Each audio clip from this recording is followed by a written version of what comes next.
நவக்கிரகங்கள் மிகவும் பலம் பொருந்தியவர் சனீஸ்வரர். சிவபெருமான் உட்பட அனைத்து தெய்வங்களையும் பிடித்த சனீஸ்வரர் விநாயகப் பெருமானையும் பிடித்து விட வேண்டும் என்ற எண்ணத்தில் விநாயகப் பெருமானை சுற்றி வருகின்றார். சனீஸ்வரன் விநாயகரை நோக்கி, எல்லோரையும் பிடித்து விட்டோம், உம்மையும் பிடிக்க வேண்டும். 7.5 நாழிகை அல்லது 7.5 வினாடியாவது உம்மை பிடித்தே தீர்வோம் என்று மாறி மாறி விநாயகப் பெருமானை சுற்றி வருகின்றார். விநாயகரோ ஞானம் உள்ளவர் அல்லவா?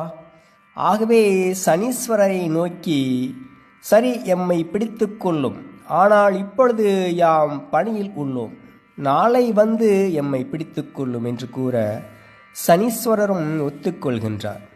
சரி, நீ அதை ஒரு ஓலையில் இன்று போய் நாளை வருகிறேன் என்று எழுதி கொடும் என்று கேட்கின்றார் விநாயகப் பெருமான். சனீஸ்வரரும் அவ்வாறே எழுதி கொடுக்கின்றார்.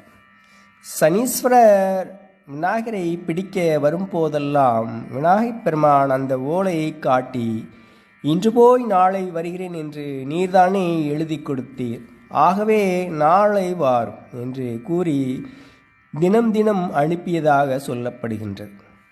இதன் மூலம் நாம் அறிவது யாதெனில், விநாயகப் பெருமானை வணங்கும் போது பிரச்சனைகளை சமாளிக்கக்கூடிய சமயோசிதம் நமக்குள் இருந்து வரும். விநாயகப் பெருமானை வழிபடும் பக்தர்களை என்றுமே சனீஸ்வரர்